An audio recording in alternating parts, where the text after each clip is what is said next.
The beginning of summer has seen life slowly get back to normal in the streets of Amsterdam. Well, almost. The city's famous red light district is deserted. Only a few neon signs still shine in the empty, narrow streets. The lockdown has resulted in prostitution being criminalized for the first time in the Netherlands since the early 19th century. I'm at the heart of Amsterdam's red light district on a Saturday night, and it would usually be impossible to make your way through the crowd of tourists. But now, everything's on hold. The coronavirus lockdown was extended for sex workers. They face heavy fines and a criminal record for breaching the rules. We meet Stella at a demonstration in front of the city's town hall. We want to work. I'm here because I want to open the red light. I want to work and I want to do it legal and safe. Because sex workers matters as well. We are also human. We are same like you. Stella works in one of Amsterdam's famous window brothels. Like a minority of registered sex workers, she gets a monthly coronavirus lockdown allowance of about €1,000. She says that's not enough to cover taxes, insurance and bills, as landlords often demand higher rent for sex workers.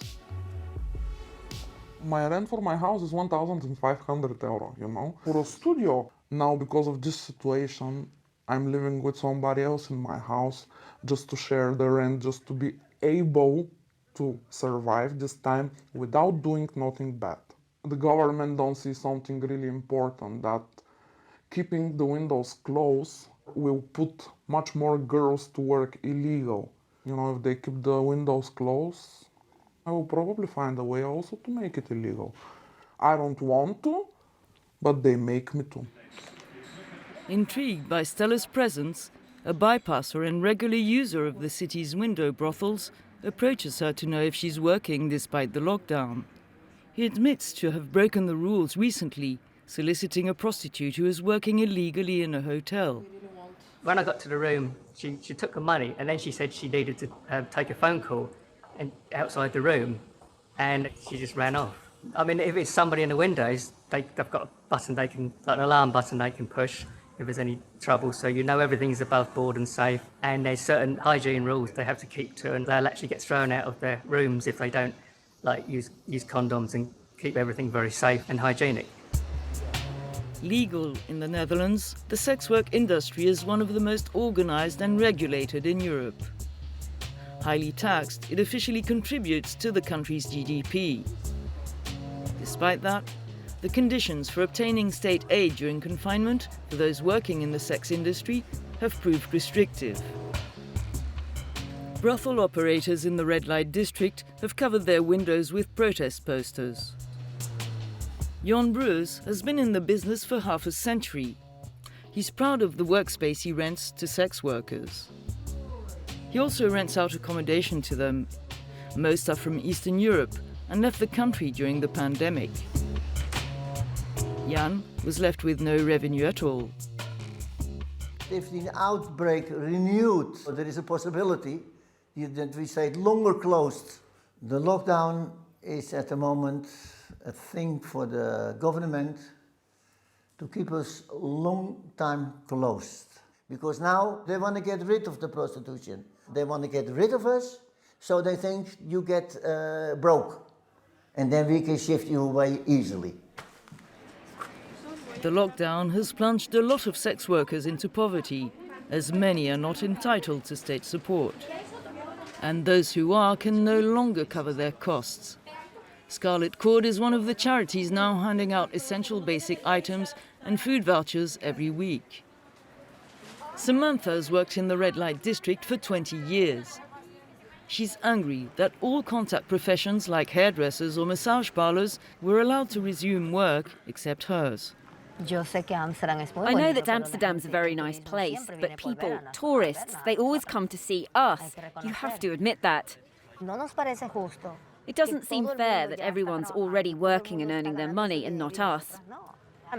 And I just found out from friends working in hotels that now there are women who come here for a week, 2 weeks and leave.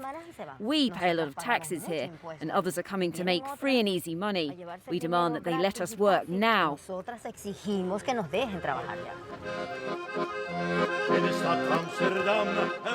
We end our journey in one of Amsterdam's lively market squares. This is where Irina works once a week. Her bakery stand is well known to customers. But only her colleagues at the market know what else she does for a living when she's not working here. It's the first time Irina agrees to let the wider public know on camera that she's got two very different jobs.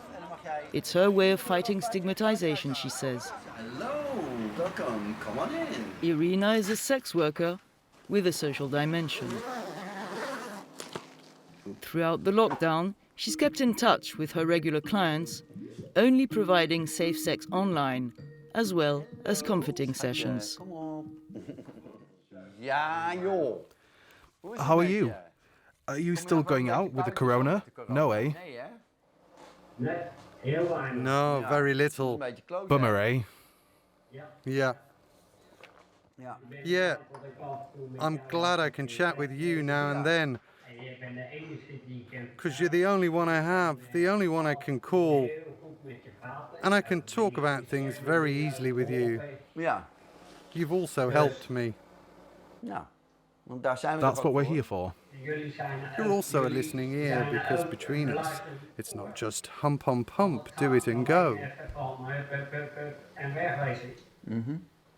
The extended lockdown for sex workers is not sustainable, says Irina. Dat wilde je toch?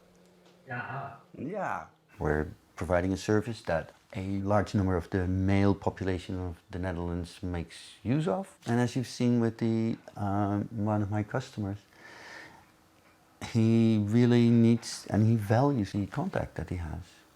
And it's not just about sex, it's way more. So, yeah, we're an important part of society. Take us seriously. Do something and help us. A plea that's finally been heeded. Just as our report went to air, the Dutch government lifted its ban on sex work from the 1st of July. Op een hamburgerse hoer, nou ja, van een goed stuk.